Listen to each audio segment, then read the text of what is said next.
샬롬, 제 마음속 영순이 성도님들 한 주간도 평안하셨나요? 자, 코로나로 인해서 가족 친지들과 모이지 못하는 이번 설 명절이었지만 마음만은 풍요로웠기를 축복합니다. 자, 오늘은 구속사 성경 이야기 창세기 편 13번째 시간입니다. 오늘은 홍수 심판 이후의 타락상이라는 제목으로 창세기 10장부터 11장 9절까지의 내용을 살펴보기를 원합니다.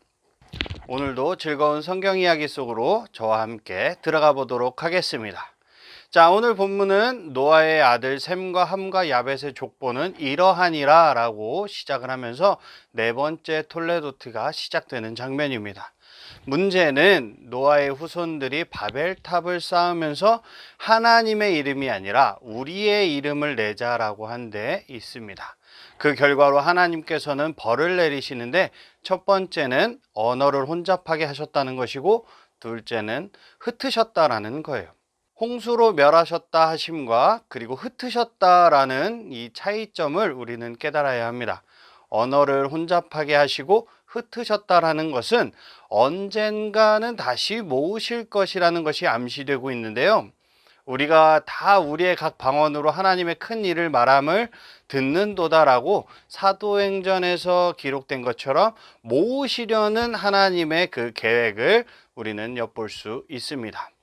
이런 맥락에서 본 문단을 통해서 탐구해야 할 핵심은 바벨탑을 벽돌을 돌을 대신하여 역청으로 진흙을 대신했다라고 말씀하는 이 구속사적인 의미가 무엇인가 하는 것입니다. 오늘 우리가 살펴볼 큰 두 가지 단어는 첫 번째로 야벳, 함, 가나안, 셈의 자손들과 둘째는 바벨탑의 구속사적 의미를 살펴보기를 원합니다. 그러면 첫 번째 단어부터 살펴보도록 하겠습니다. 노아의 아들 셈과 함과 야벳의 족보는 이러하니라. 홍수 후에 그들이 아들들을 낳았으니. 홍수 심판에서 구원을 얻은 노아의 세 아들들의 계보를 말씀하는 장면이 1절에서 나오고 있습니다. 야벳의 아들은 고멜과 마곡과 마대와 야완과 두발과 메섹과 디라스요. 야벳의 자손들로부터 시작해서 함의 아들은 구스와 미스라임과 붓과 가나안이요. 그리고 가나안은 장자 시돈과 헷을 낳고 셈은 에베론 자손의 조상이요 야벳의 형이라. 그에게도 자녀가 출생하였으니. 홍수 후에 야벳, 함, 가나안, 셈의 자손들이 퍼져나갔음을 성경은 이야기하고 있습니다. 이 계보에서 주목해야 할 점은 함의 자손 중에서 니므롯이라는 사람이에요. 구스가 또 니므롯을 낳았으니 그는 세상의 첫 용사라. 그가 여호와 앞에서 용감한 사냥꾼이 되었으므로 속담에 이르기를 아문은 여호와 앞에 니므롯같이 용감한 사냥꾼이로다 하더라. 그의 나라는 신할 땅의 바벨과 에렉과 아깝과 갈레에서 시작되었으며. 이 언급에서 우리가 주목할 점은 첫 번째로 니므롯이라는 칭하는 이 용감한 사냥꾼이 태어났다라는 점이고요. 두 번째는 그의 나라는 신할 땅의 바벨이라고 한 점이에요. 이것으로 봤을 때 바벨탑을 쌓는데 주도적인 역할을 한 자들이 함의 자손이었다라는 점을 우리는 합리적으로 추측을 할 수가 있습니다. 이 점이 왜 중요하냐면 홍수 심판으로 말미암아 뱀의 후손은 진멸이 되었어요. 그렇다면 이제 후로는 뱀의 후손의 그 대가 끊어지고 소멸이 되었다라는 것인데 성경은 그렇지 않다라고 이야기하고 있습니다. 함에서 가나안으로 그 줄기가 뻗어 내려가고 있는 것을 우리에게 보여주고 있기 때문입니다. 반면 여자의 후손의 계보에서는 아담에서 셋으로, 셋에서 노아로, 노아에서 셈으로, 이렇게 셈에서 아브라함으로 이어지고 있는 것을 성경은 보여주고 있습니다. 창세기의 저자가 문단 나누기, 이 톨레도트죠. 이 톨레도트 족보를 중심으로 나누고 있는 그 의도는 분명해집니다. 이는 여자의 후손이 어떤 줄기를 통해서 오시게 되었는가를 증언하기 위해서입니다.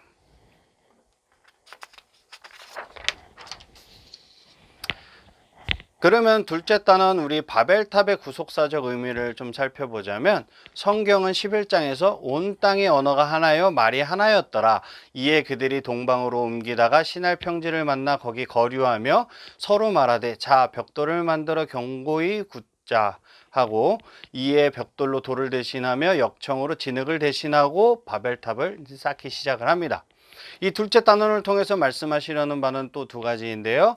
첫째는 족속들이 나누어지게 된 원인이고, 둘째는 바벨탑 사건이 어떤 면에서 하나님을 대적할 것인가는 이것을 말씀해 주기 위해서입니다. 노아의 후손들이 바벨탑을 쌓게 된 동기는 홍수 심판에 대한 공포 때문이었을 거예요. 이것은 9장에서 다시는 모든 생물을 멸하지 아니할 것이라고 말씀하신 그 하나님의 보존 언약을 믿지 아니했다라는 이 불신앙의 증거가 됩니다. 먼저 우리가 유념해야 할 점은 인류의 시조가 죄를 범한 이후로는 죄를 대속할 그 제물을 통해서만 하나님과 교제가 가능해졌다라는 점이고, 그러므로 제단이 필요했다라는 거예요. 아벨도 그랬거니와 노아도 방주에서 나오자마자 먼저 여호와를 위하여 단을 쌓고 정결한 짐승으로 제사를 드렸고, 아브라함도 가나안 땅에 이르러서 여호와를 위하여 단을 쌓고 여호와의 이름을 불렀더라라고 말씀하고 있습니다. 그렇다면 바벨탑도 여호와를 위해서 여호와께 제물을 드리기 위한 제단이란 말인가요? 그럴 리가 없겠죠. 그러면 바벨탑을 쌓는 것이 어떤 의미에서 하나님을 거역한 행위인가는 이 구속사적 의미를 고찰해 보아야만 합니다. 첫째로 저들은 성읍과 탑을 건설하여 그 탑 꼭대기를 하늘에 닿게 하여 우리 이름을 내고 온 지면에 흩어짐을 면하고자고 말했다라는 것입니다. 저들은 자기 중심이 되었다라는 거예요. 자기 중심적으로 이야기를 지금 진행을 하고 있습니다. 둘째로 성경은 이에 벽돌로 돌을 대신하여 역청으로 진흙을 대신하였다라고 이야기하고 있어요. 이것이 무엇을 의미하는 것일까요? 이것은 바벨탑의 그 건축 양식에 대해서 언급하려는 것이 아니라 하나님께서 출애굽기 20장에서 내게 토단을 쌓고 그 위에 내 양과 소로 내 번제와 화목제를 드리라 라고 말씀하시면서 돌로 제단을 쌓거든 다듬은 돌로 쌓지 말라라고 말씀하고 있습니다. 하나님께서는 왜 다듬지 않은 돌로 쌓으라고 말씀하시는 걸까요? 그 의도는 번제단이 누구의 무엇에 대한 그림자인가를 안다면 이해하기가 쉬워집니다. 하나님의 어린 양께서 단번에 드려주실 그 번제단, 즉 복음에는 인공적인 것을 가미하거나 첨부해서는 안 된다라는 경고였던 것입니다. 그래서 벽돌로 돌을 대신하여 역청으로 진흙을 대신하였다라고 말씀하시면서 저들의 사상이 잘못되었다라는 점을 지적하고 있는 것입니다. 저들의 행위는 돌, 진흙으로 상징이 된 그 순수한 하나님의 중심 사상이 아니라 벽돌, 역청 등 그 인공적인 것을 첨부한 그 인본주의 사상임을 드러내고 있는 거예요. 또한 탑 꼭대기를 하늘에 닿게 하자라는 것은 다시는 홍수로 멸하지 않겠다라는 그 하나님의 언약에 대한 불신앙일 뿐만 아니라 하나님 같이 높아지려는 그런 교만이 자리 잡고 있었던 것입니다. 바벨탑 사건이 어떤 말씀으로 이어지고 있는가를 주목해 보시기를 바랍니다. 아브라함을 택하시는 것과 결부되어 있어요. 저들은 성읍과 탑을 건설하여 그 탑 꼭대기를 하늘에 닿게 하여 우리의 이름을 내고 온 지면에서 흩어짐을 면하자라고 말하고 있지만, 하나님께서는 아브라함을 택하셔서 내가 너로 큰 민족을 이루고 내게 복을 주어 내 이름을 창대하게 하리니 너는 복이 될지라 라고 말씀하시는 이 문맥입니다. 저들은 자신들의 왕국을 건설해서 자신들의 이름을 내려고 했지만, 하나님께서는 아브라함의 자손으로 그리스도를 보내셔서 하나님의 나라를 건설하시려는 거예요. 하나님께서 성취하시려는 그 구원 계획은 하늘에 있는 것이나 땅에 있는 것이 다 그리스도 안에서 통일되게 하시려는 것입니다. 이런 맥락에서 저들이 바벨탑을 쌓으려 했다라는 것은 하나님께서 건설하시려는 하나님의 나라에 대항하여서 자기들의 왕국을 건설하겠다라는 그런 반역이었던 것입니다. 성경의 우리 역사를 보면 벽돌로 돌을 대신하려는 시도는 끊이지 않고 이어져 온 것을 볼 수 있습니다. 다윗이 하나님의 궤를 새 수레에 싣고 운반하려 했다라는 것이 무엇을 말해주고 있는 것일까요?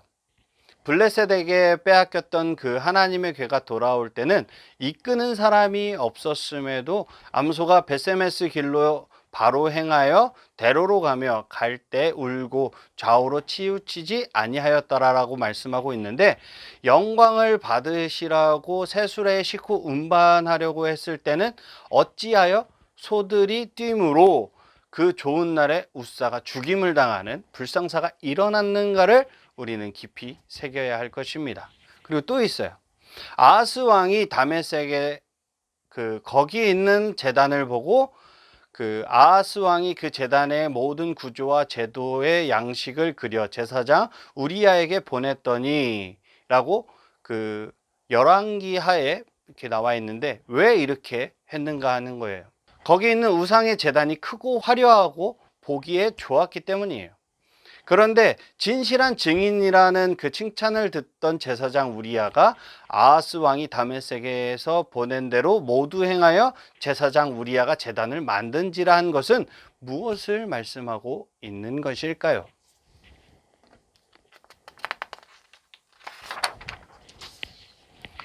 이런 일은 신약 교회에서도 일어나게 됩니다.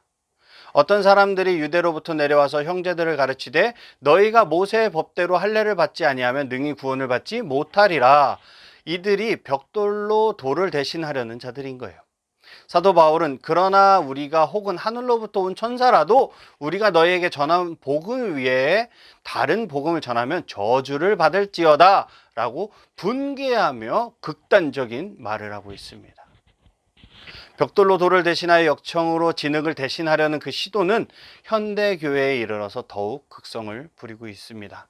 그러면서도 자신이 쌓고 있는 것이 바벨탑인 줄도 모르고 여호와를 위한, 하나님을 위한 단이라고 착각하고 기만당하고 있다는 데 문제의 심각성이 있는 것이죠. 사도 바울은 우리는 수많은 사람들처럼 하나님의 말씀을 혼잡하게 하지 아니하고 곧 순전함으로 하나님께 받은 것 같이 하나님 앞에서와 그리스도 안에서 말하노라 라고 이야기하고 있습니다. 그래서 네 번째 톨레도트는 여호와께서 거기서 그들을 온 지면에 흩으셨으므로 그들이 그 도시를 건설하기를 그쳤더라. 그러므로 그 이름을 바벨이라 하니 이는 여호와께서 거기서 온 땅의 언어를 혼잡하게 하셨음이니라. 여호와께서 거기서 그들을 온 지면에 흩으셨더라 라고 하면서 말씀을 마치고 있습니다. 사랑하는 성도님들, 이제 내가 사람들에게 좋게 하랴, 하나님께 좋게 하랴, 사람들에게 기쁨을 구하랴 라는 이 말씀을 명심하기를 축복합니다. 그렇게 하는 것이 벽돌로 돌을 대신하여 역청으로 진흙을 대신하려는 것입니다. 흩으심을 당하지 않으려거든 말씀을 혼잡되게 하지 말고 순전한 복음을 보수하시기를 축복합니다. 이렇게 해서 오늘까지 이 13주에 걸쳐서 창세기의 원역사를 끝마쳤습니다. 우리가 13주 동안 서론과 파노라마 그리고 11장까지의 내용을 가지고 제가 최대한 현 시대적인 이야기는 빼고 성경 속에서 이야기하는 그 구속사를 중심으로 말씀드리려고 했는데 잘 전달이 되었는지는 모르겠습니다. 이 부족한 강의 들어주셔서 정말 감사하고요. 다음 주부터는 아브라함을 부르시는 장면을 시작으로 족장들을 통한 구속사역을 살펴보도록 하겠습니다. 그러면은 또 한 주간도 말씀 붙드시고 승리하시기를 주님의 이름으로 축복합니다. 아멘. 우리 성도님들 다음 주 이 시간에 다시 만나요. 안녕.